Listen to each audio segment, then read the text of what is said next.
Hay algo que no te han contado.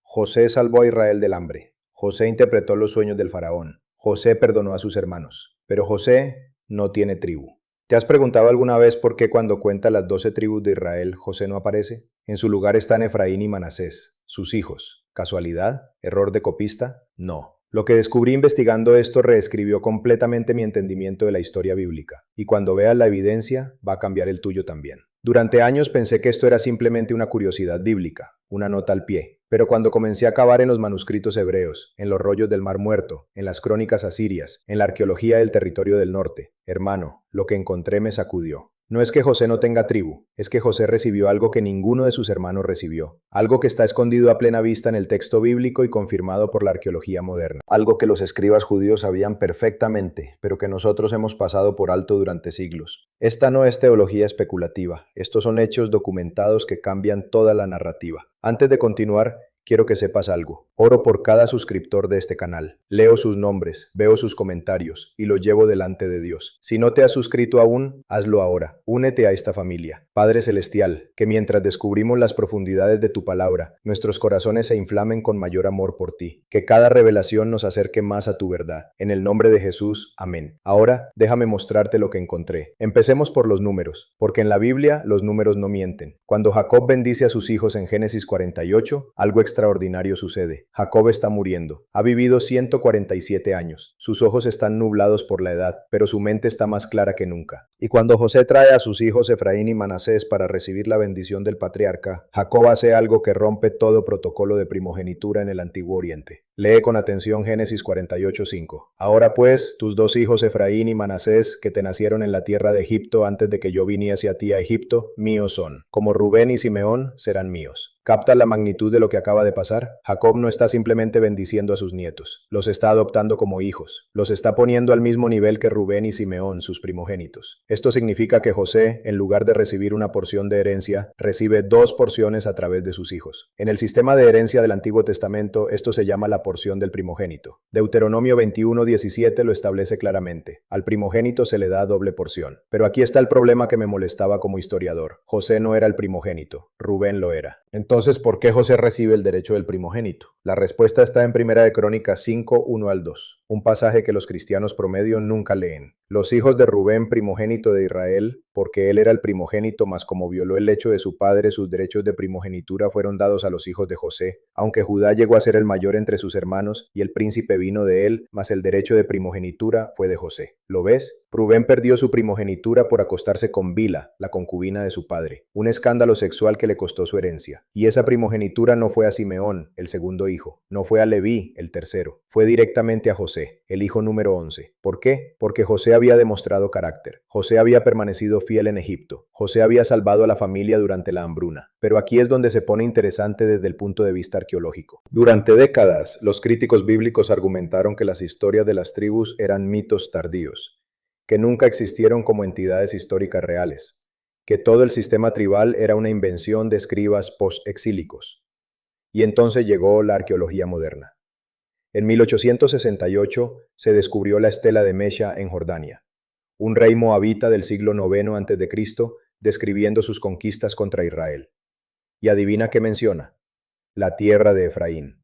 No como mito, como territorio real con fronteras reales que él había capturado. En 1896, Flinders Petrie descubrió la estela de Merneptah en Egipto, fechada en 1208 a.C., la primera mención extrabíblica de Israel como pueblo. Y los textos asirios del siglo VIII a.C. mencionan específicamente el territorio de Efraín y la casa de José como entidades políticas distintas en el reino del norte.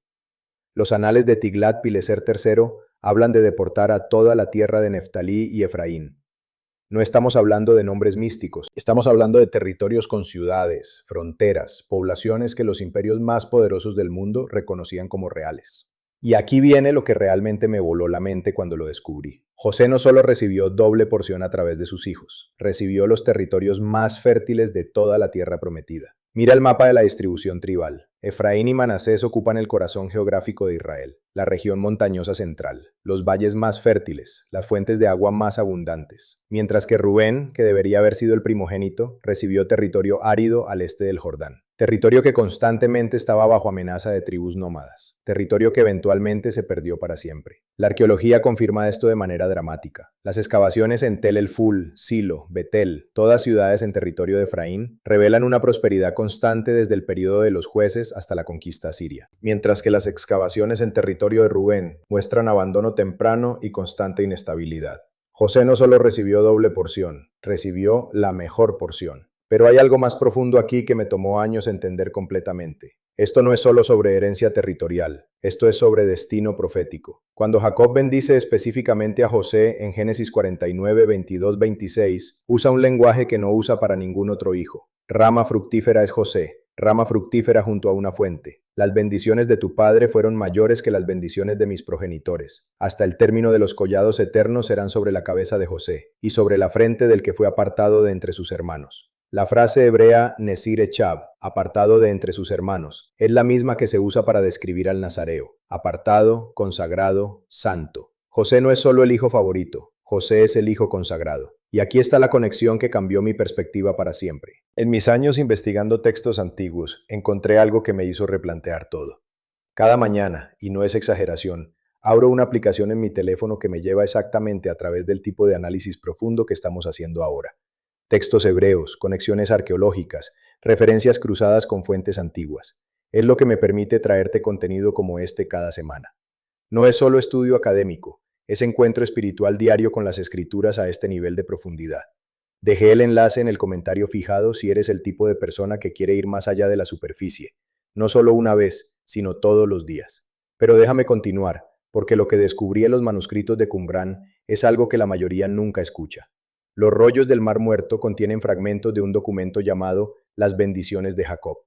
Es una expansión del texto bíblico que revela entendimientos que la comunidad de Qumrán tenía sobre las tribus que nosotros hemos perdido. Y cuando hablan de José, usan un término específico, Mashiach ben Yosef, el Mesías hijo de José. Espera, ¿Mesías hijo de José? ¿No se suponía que el Mesías vendría de Judá? De hecho, los judíos del Segundo Templo entendían que habría dos figuras mesiánicas, Mashiach ben David, el rey conquistador de la tribu de Judá, y Mashiach ben Yosef, el siervo sufriente de la casa de José, el que moriría y resucitaría antes de la llegada del Mesías davídico final. ¿Y adivina quién encaja perfectamente en la tipología de Mashiach ben Yosef? Jesús de Nazaret. Piénsalo, José fue vendido por sus hermanos por piezas de plata. Jesús fue vendido por 30 piezas de plata. José fue falsamente acusado y echado en prisión. Jesús fue falsamente acusado y crucificado. José interpretó sueños en prisión y fue elevado para salvar a su pueblo del hambre. Jesús murió y resucitó para salvar a su pueblo de la muerte espiritual. José perdonó a sus hermanos que lo habían traicionado. Jesús perdonó a los que lo crucificaron.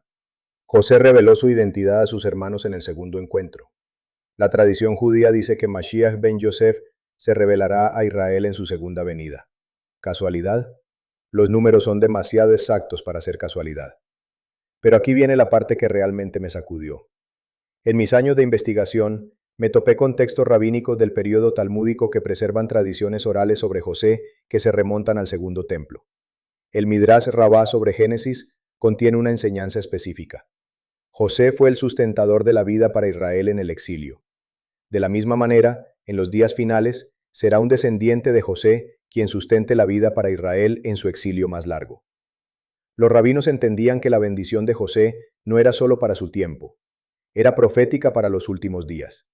Y aquí es donde la arqueología moderna confirma algo extraordinario. Cuando los asirios conquistaron el reino del norte en 722 a.C., deportaron específicamente a las tribus de Efraín y Manasés. Las inscripciones cuneiformes de Sargón II son específicas. Deporté a 27.290 habitantes del territorio de Samaria y Efraín. Pero aquí está lo que no te cuentan en la escuela dominical. Los asirios no deportaron a toda la población. Arqueólogos como Israel Finkelstein han demostrado que aproximadamente el 80% de la población rural permaneció en la tierra. Se mezclaron con poblaciones extranjeras que los asirios trajeron, pero no desaparecieron completamente. ¿Y qué pasó con estos descendientes de José que permanecieron en la tierra? Se convirtieron en lo que los judíos llamaban despectivamente samaritanos, mezclados, impuros, rechazados por el establecimiento religioso de Jerusalén. Pero Jesús tenía una perspectiva diferente. ¿Recuerdas la mujer samaritana en el pozo de Jacob? Juan 4:6 dice específicamente que era el pozo de Jacob. tierra de José. Y cuando Jesús se revela a ella como Mesías, ella corre a su pueblo diciendo, ¿no será este el Cristo? Los samaritanos creían. Los descendientes de José reconocieron a Mashiach ben Yosef cuando se reveló a ellos, mientras que los líderes religiosos de Judá lo rechazaron. ¿Ves el patrón? José salva a sus hermanos que lo rechazaron. Jesús salva a los suyos que lo rechazaron. José recibe doble honor después de años de sufrimiento. Jesús recibe doble honor, como hijo de Dios y como hijo del hombre, después de la cruz. José gobierna Egipto, la superpotencia de su tiempo. Jesús gobierna sobre toda autoridad en el cielo y en la tierra. Pero quiero pausar aquí por un momento, porque sé que alguien viendo esto ahora mismo está pasando por su propio periodo de José. Tal vez te sientes olvidado. Tal vez sientes que Dios te prometió algo hace años y aún no lo ves cumplido. Tal vez, como José en la prisión, te preguntas si Dios se olvidó de ti. Quiero que sepas algo. José no recibió su tribu porque Dios le tenía preparado algo mejor. 2 tribus, doble porción, doble honor. Comparte en los comentarios. ¿Has tenido alguna vez una experiencia donde pensaste que Dios te había olvidado, pero después viste que estaba preparando algo mejor? Quiero leer tu historia. Pero volvamos a la evidencia, porque lo que sucede después en la historia es aún más extraordinario. Cuando estudias las genealogías postexílicas, algo sorprendente emerge. Los descendientes de José no solo sobrevivieron la deportación a Siria, prosperaron. El libro de Esdras menciona que entre los que regresaron del exilio babilónico, había familias específicas de Efraín y Manasés. Habían preservado sus genealogías durante 200 años de exilio. Primera de Crónicas 9:3 dice, y en Jerusalén habitaron de los hijos de Judá, de los hijos de Benjamín, de los hijos de Efraín y de Manasés. Los hijos de José habían vuelto a casa. Pero aquí viene la parte que realmente reescribe la historia. En los manuscritos de Qumrán encontramos algo llamado el rollo de la guerra, que describe la batalla final entre los hijos de la luz y los hijos de las tinieblas. Y adivina quién lidera a los hijos de la luz en esta batalla final. El príncipe de la congregación de la casa de José. No la casa de David, no la casa de Leví, la casa de José. Los esenios entendían que en los últimos días sería un descendiente de José quien lideraría al pueblo de Dios en la victoria final. Y cuando leí esto por primera vez, algo hizo clic en mi mente. Apocalipsis 7, los 144,000 sellados de las 12 tribus. Y ahí están, 12,000 de Efraín y 12,000 de Manasés. Doble porción hasta el final. Los hijos de José reciben el doble de representación en el ejército final de Dios. Esto no es casualidad. Esto es el cumplimiento profético de la bendición que Jacob pronunció hace 4,000 años. José recibe doble porción porque representa al Mesías sufriente que será exaltado.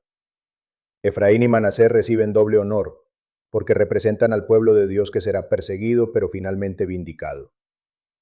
Y aquí está la conexión que cambió completamente mi fe. Durante mis años de escepticismo, mi problema no era la evidencia. La evidencia estaba ahí. Mi problema era conectar la evidencia con la vida diaria. ¿Cómo vives algo que es históricamente cierto, pero parecía lejano y académico? Y entonces descubrí que todo cambia cuando conviertes el estudio en encuentro diario. No solo leer sobre José, sino encontrar a Jesús a través de José cada mañana. La aplicación que mencioné antes es exactamente esto. Toma las conexiones proféticas que estamos descubriendo y las convierte en meditación diaria, en oración dirigida, en encuentro personal con Cristo a través de los tipos y sombras del Antiguo Testamento. Link en el comentario fijado. Porque lo que estás sintiendo ahora mismo, esta reverencia, esta sensación de wow, no sabía esto no puede quedarse como conocimiento de una noche. Tiene que convertirse en combustible diario para tu fe. Pero déjame darte la revelación final que lo cambia todo. La respuesta a por qué José no tiene tribu no es que le faltara algo, es que recibió algo que nadie más recibió. José representa el principio divino de que Dios toma lo que el mundo rechaza y lo convierte en piedra angular. José fue vendido, traicionado, olvidado, pero Dios lo convirtió en Salvador. Jesús fue rechazado, crucificado, sepultado, pero Dios lo convirtió en Señor de señores. José no necesitaba una tribu porque estaba destinado a ser padre de 2. Jesús no necesitaba un reino terrenal porque estaba destinado a gobernar cielos y tierra. La doble porción no es solo recompensa por fidelidad, es tipología profética del poder de resurrección de Dios. Todo lo que el enemigo usa para destruir, Dios lo usa para multiplicar. Y esa misma promesa se extiende a ti. Tal vez estás pasando por tu propia fosa, tu propia prisión, tu propia temporada de olvido. Pero si permaneces fiel, si mantienes tu integridad, si sigues confiando cuando no puedes ver, Dios no solo te va a restaurar, te va a dar doble por tu dolor, te va a dar doble por tus pérdidas, te va a dar doble por tus años de espera. Porque ese es el patrón de José, ese es el patrón de Jesús, y ese es el patrón que Dios quiere escribir en tu historia. Así que quiero hacerte una pregunta personal, y la hago en serio. ¿Has tenido alguna vez un momento donde sentiste que Dios te estaba preparando para algo específico, algo que aún no entiendes completamente? repente. José pasó 13 años sin saber por qué había soñado con gavillas que se inclinaban ante él. Pero cuando llegó el momento, todo tuvo sentido. Tal vez estás en esos 13 años ahora mismo. Tal vez Dios te está preparando para tu doble porción y aún no puedes verlo.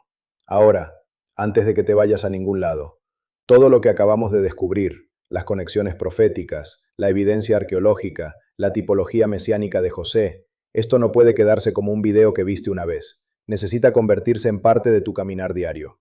Por eso dejé algo en el comentario fijado.